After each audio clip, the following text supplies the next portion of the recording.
Vivian adjusted her uniform, took a deep breath, and prepared for another routine flight from New York to Los Angeles.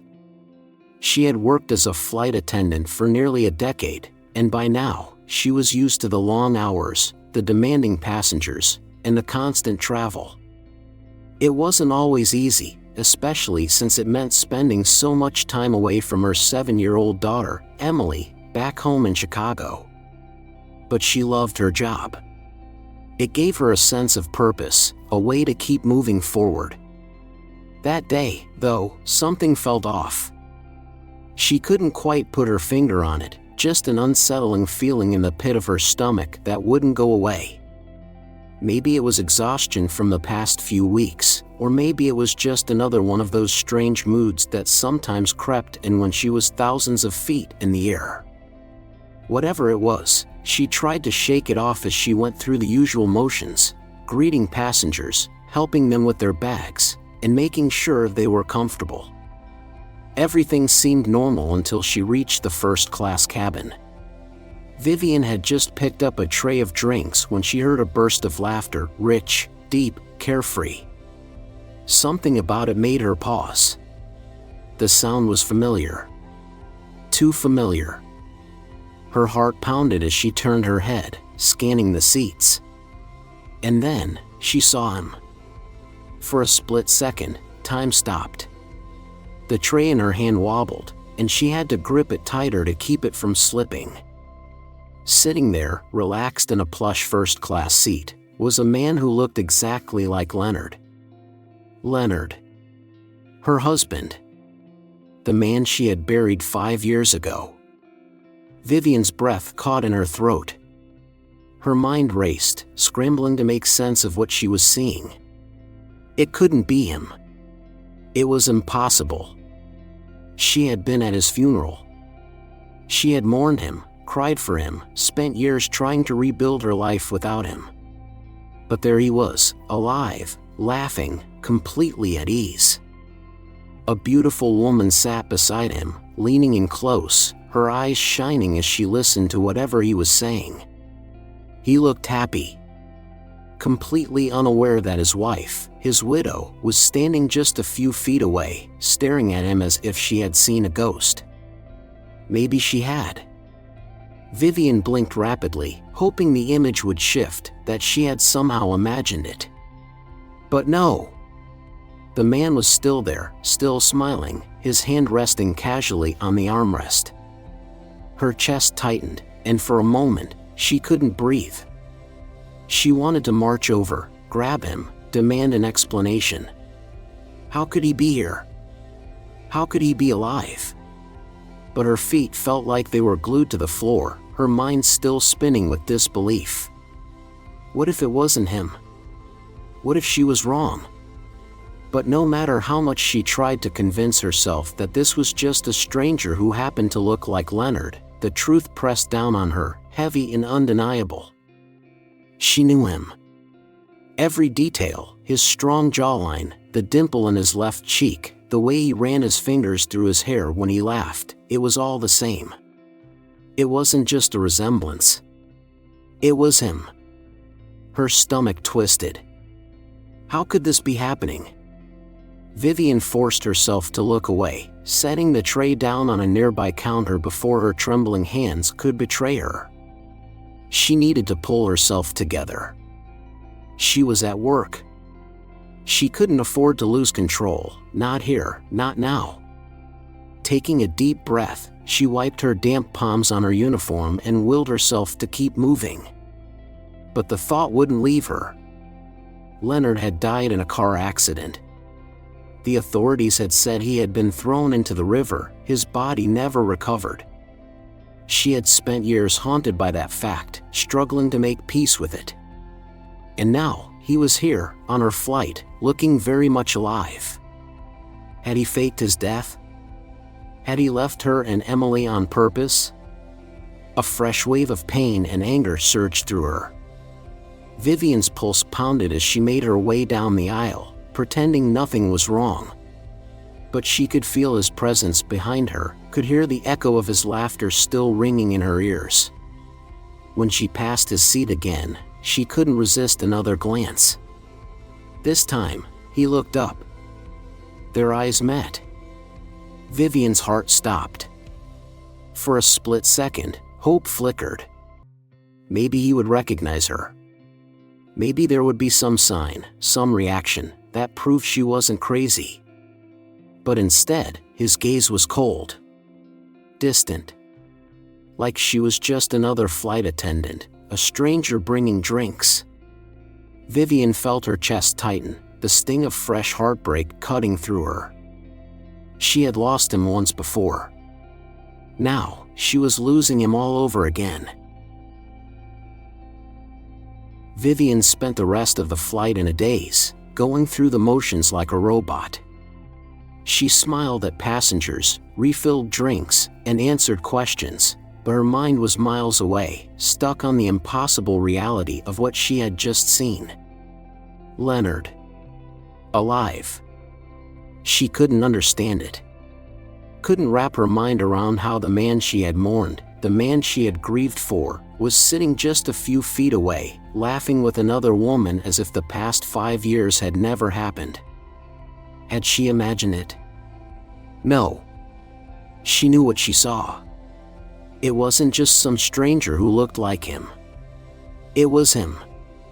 By the time the plane landed in Los Angeles, Vivian felt like she was coming apart at the seams. She watched as passengers filed out, her heart pounding when she saw Leonard stand, casually grab his bag, and walk past her without so much as a glance in her direction. He didn't recognize her. Or worse, he did, and he just didn't care. The thought made her stomach turn. After finishing her post-flight duties, she rushed to the airport restroom, splashing cold water on her face. Her reflection in the mirror showed the truth: pale skin, wide, panicked eyes, lips pressed together in a thin line. She needed answers. But where would she even begin? Just as she stepped out of the restroom, her phone buzzed. A new message. Unknown number, I saw you looking at me on the plane. We need to talk. Vivian's breath caught in her throat. Her fingers hovered over the screen, her mind spinning. Was this from Leonard? Her hands trembled as she typed a response. Who is this? No reply. She shoved her phone into her bag, her heart pounding. She needed to clear her head.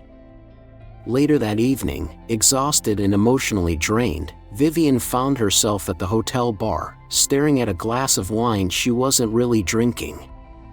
The events of the day played on repeat in her mind, each thought more maddening than the last. Rough day? The voice was deep, smooth. She looked up to find a man standing beside her, his suit crisp, his expression warm but curious. Vivian let out a soft, tired laugh. Something like that. He slid into the seat next to her. I know that look. You need a distraction. She raised an eyebrow.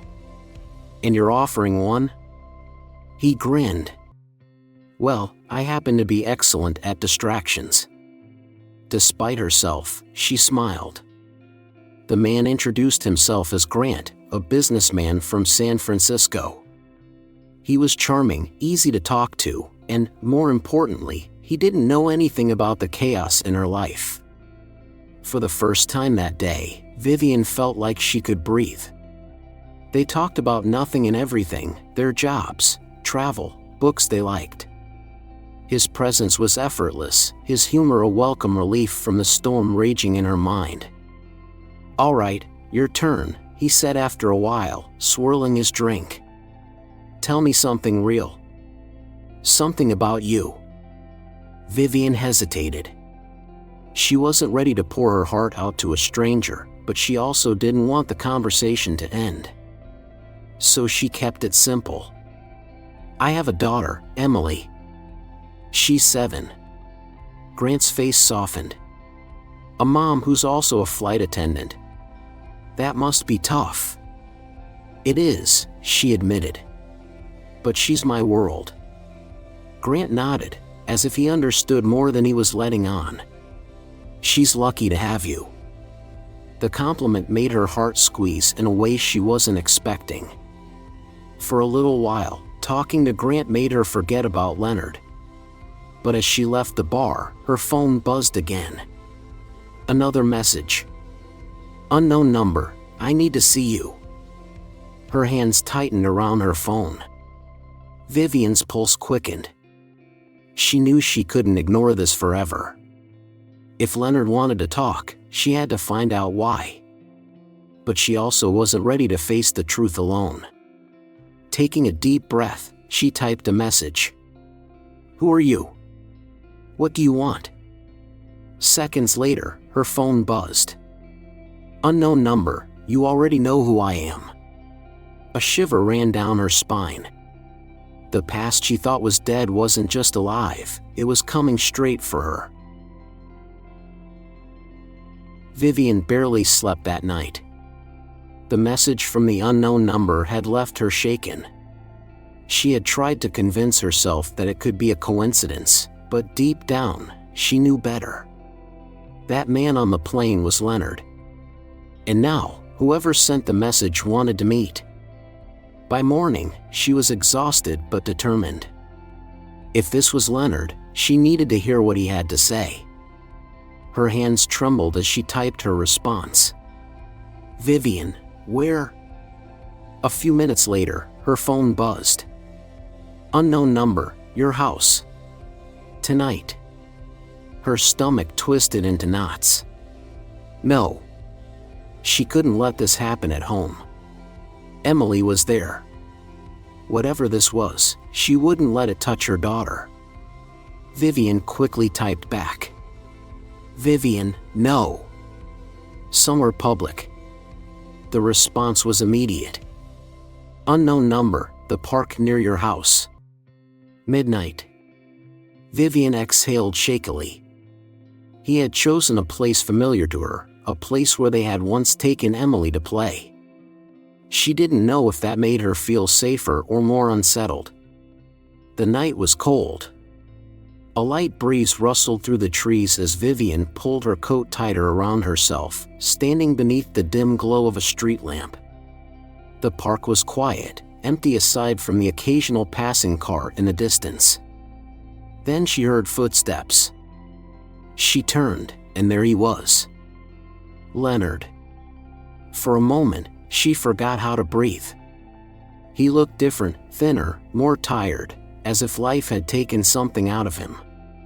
But there was no mistaking him. It was really him. Her heart pounded. A mix of emotions surged through her: anger, confusion, pain. "Vivian," he said softly, stopping a few feet away. She crossed her arms, her voice cold. "You have 1 minute before I walk away." Leonard sighed, running a hand through his hair. "I know you're angry. I know I don't deserve for you to even listen to me. But I need you to." Vivian swallowed hard, trying to keep her emotions in check. "Why, Leonard? Why did you do this? Why let me and Emily think you were dead?" Leonard's face darkened. "Because I had no choice." He took a deep breath, as if bracing himself. "I was involved with people I shouldn't have been. At first, I didn't know what I was getting into, but by the time I realized, it was too late." Vivian narrowed her eyes. "What kind of people?" Leonard looked around, as if making sure they weren't being watched. "Investors, businessmen, but not the legal kind. Money laundering, fraud, offshore accounts. They promised big returns, and I was stupid enough to believe I could make easy money." Vivian felt a lump form in her throat. "You were committing fraud?" Leonard flinched at the word but nodded. "At first, I thought it was just risky investments. Then I found out the truth. When I tried to back out, they threatened me. And not just me." His voice dropped. "They threatened you and Emily." Vivian's breath hitched. They told me if I didn't cooperate, they'd make sure you both suffered for it, he continued.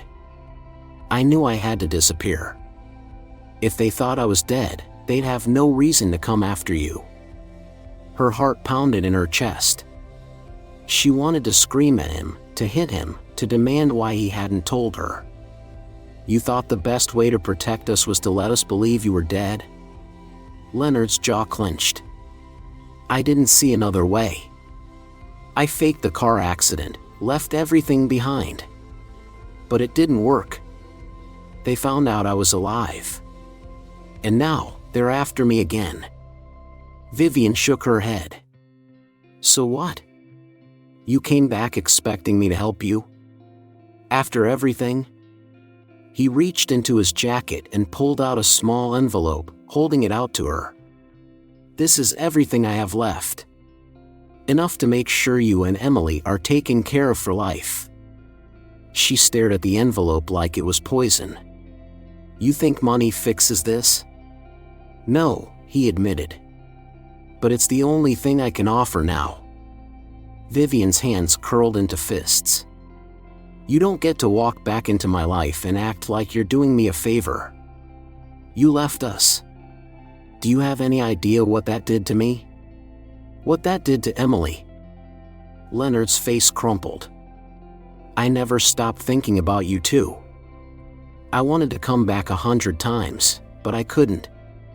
Vivian swallowed against the lump in her throat. You could have trusted me. We could have figured it out together.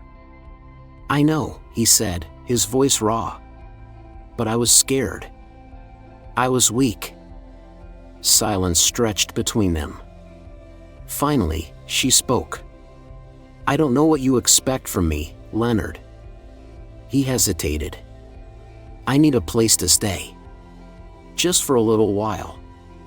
Just until I figure out my next move. Vivian let out a cold laugh. Unbelievable. I wouldn't ask if I had another option. His voice was desperate.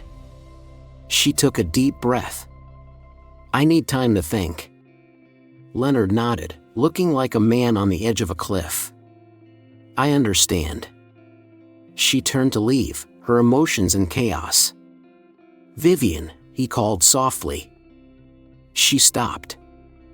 I never stopped loving you.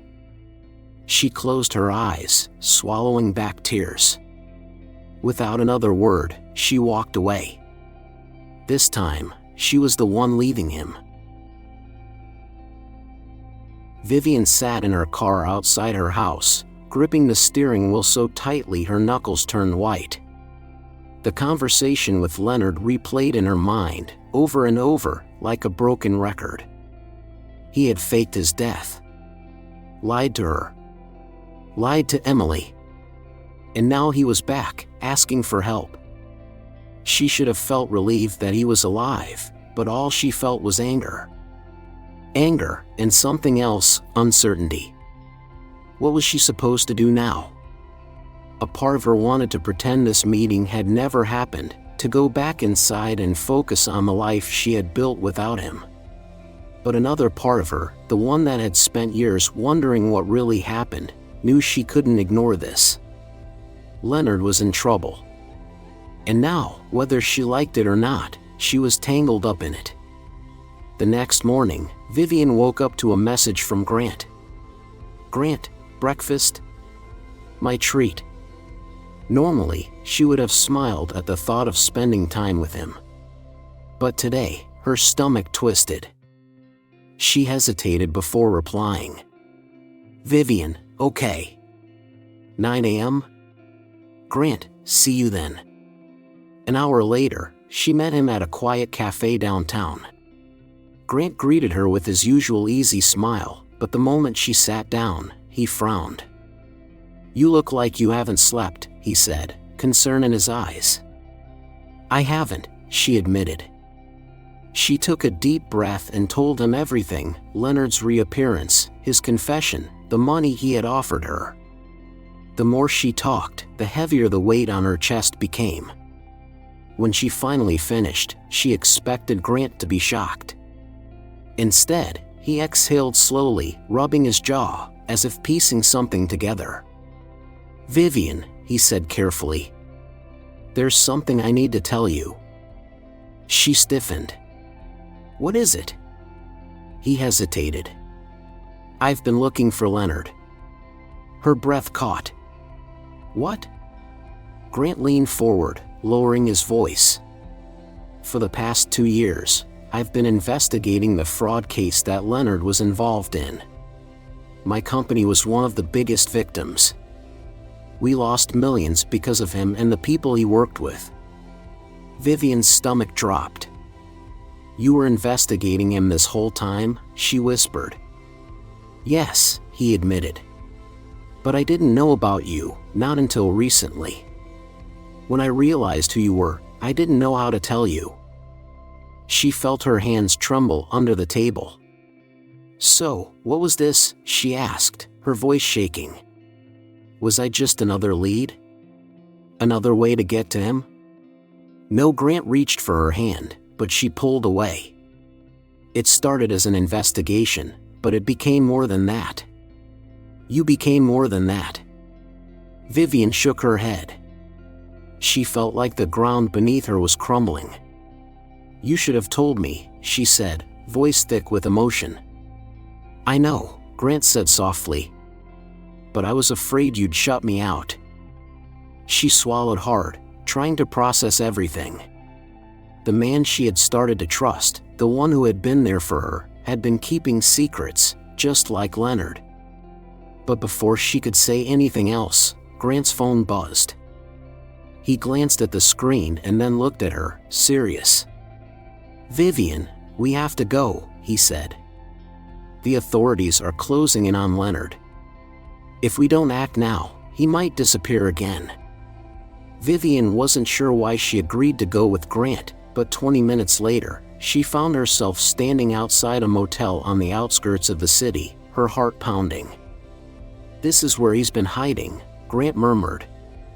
"The feds are moving in." Vivian felt like she couldn't breathe.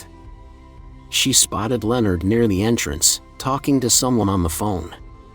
He looked nervous, glancing around like he expected danger. And then, before he could react, unmarked cars pulled up. Leonard turned. His eyes met hers.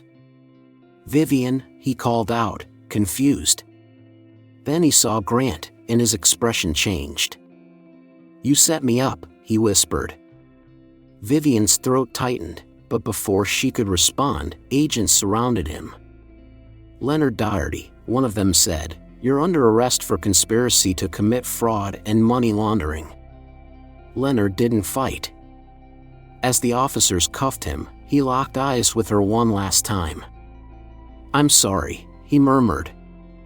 Vivian felt a lump in her throat, but she forced herself to stay strong. She had mourned him once before. Now, she was letting him go for good. An hour later, Vivian and Grant sat in his car, the weight of what had just happened settling between them. "You okay?" Grant asked softly. Vivian let out a shaky breath. "I don't know." She turned to face him. "Did you plan this?" Grant hesitated. "I knew the authorities were close. But I didn't bring you here to trick you. I brought you because I thought you deserved to see it for yourself." She nodded slowly, absorbing his words.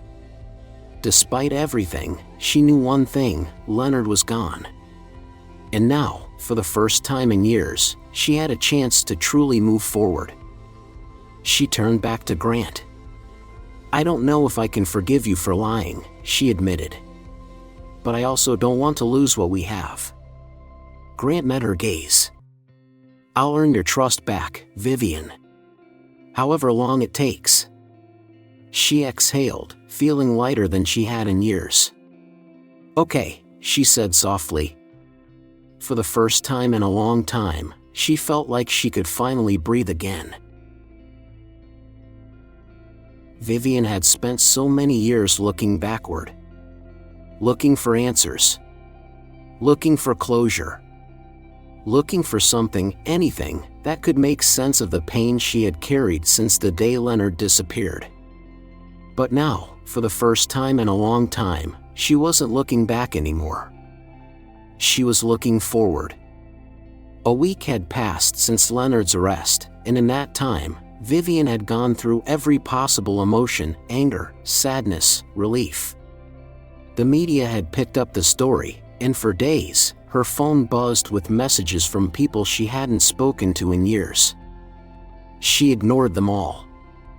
She had nothing left to say about Leonard. Her only focus now was Emily. She watched as her daughter sat cross-legged on the living room floor, drawing with colored pencils, her tiny hands moving carefully as she shaded in the sky. "What are you making?" Vivian asked, sitting beside her. Emily looked up and grinned. "A picture of us. Me, you, and Daddy." Vivian's breath hitched. She hadn't told Emily the truth about Leonard yet. She wasn't ready. "Is that okay?" Emily asked, noticing her hesitation. Vivian forced a smile, smoothing her daughter's hair. "Of course, sweetheart. It's beautiful." Emily beamed, returning to her drawing. Vivian swallowed hard, feeling the weight of what she had to do. She couldn't hide the truth forever. She took a deep breath. "Hey, baby," she said softly. "There's something I need to talk to you about." Emily glanced up, blinking. "What is it?" Vivian hesitated. "Do you remember how I told you Daddy went away a long time ago?" Emily nodded. "Well," Vivian said carefully, "I found out some things recently. And Daddy isn't coming back." Emily frowned. "Ever?" Vivian's throat tightened. "No, baby. Not ever." For a long moment, Emily just sat there, processing. Then, to Vivian's surprise, she simply nodded. "Okay," she said, going back to her drawing. Vivian blinked. "You're okay?" Emily shrugged. "I miss him, but I love you more. And you're still here." Vivian felt her eyes sting. She pulled Emily into a tight hug, pressing a kiss to the top of her head. Sometimes, children understood things in a way adults never could. She had been so afraid of this moment. But Emily had given her the answer she needed. It was time to let go. That night, as Vivian was getting ready for bed, her phone buzzed. "Grant, how are you holding up?" She hesitated before replying. "Vivian, better. A little, anyway." A pause. Then, "Grant, dinner tomorrow? Just us. No stress. No expectations." Vivian stared at the screen. A few weeks ago, she would have hesitated. But tonight, she didn't. "Vivian, yes. I'd like that." The restaurant was small, tucked away from the city's chaos. Warm lights, soft music, a cozy atmosphere. Grant stood when she arrived, pulling out a chair for her. "You look beautiful." Vivian smiled. "Thank you." Their conversation was easy, flowing naturally, as if the weight of everything they had been through had finally begun to lift. "You seem different," Grant noted, watching her. "Lighter." Vivian exhaled. I think I finally understand that I can't change the past." Grant nodded. "No, but you can shape the future." Their eyes met, and something passed between them. A quiet understanding. A choice waiting to be made. Vivian set down her glass. "Grant, I don't know where this will go, or if I'm even ready. But I know one thing, I don't want to do this alone anymore." Grant reached for her hand, his fingers warm and steady against hers. "You don't have to," he said simply. And for the first time in a long, long time, Vivian believed it. The night air was crisp when they stepped outside. Grant walked her to her car, lingering for just a moment. "I meant what I said," he told her. "No pressure. No expectations. Just us, figuring things out." Vivian studied him, her heart beating a little faster. Maybe it was time to stop overthinking. Maybe it was time to stop being afraid. She leaned in, pressing a soft kiss to his cheek. "I'd like that." Grant smiled, and she knew, whatever happened next, she wasn't alone. For the first time in 5 years, Vivian felt free. She was ready to begin again. Acceptance, letting go, and moving forward. Life is full of unexpected events. Some bring joy, while others bring heartbreak. Vivian once believed she had lost her husband forever, only to discover that he was still alive, but nothing was as she had imagined. This teaches us a profound lesson. We cannot change the past, but we can choose how we face it. Many of us, especially as we grow older, carry regrets and painful memories. But holding on to the past only weighs us down. Like Vivian, we must learn to let go of what we cannot control, not to forget, but to free ourselves from the burden of unresolved emotions. Life moves forward, and we deserve to live with peace, not chained to sorrows that no longer serve us. Most importantly, this story reminds us that happiness is always a choice, no matter our age. Sometimes, a closed door is not the end, it is simply making space for something better ahead. By embracing change and allowing ourselves to heal, we can find new beginnings, even when we least expect them.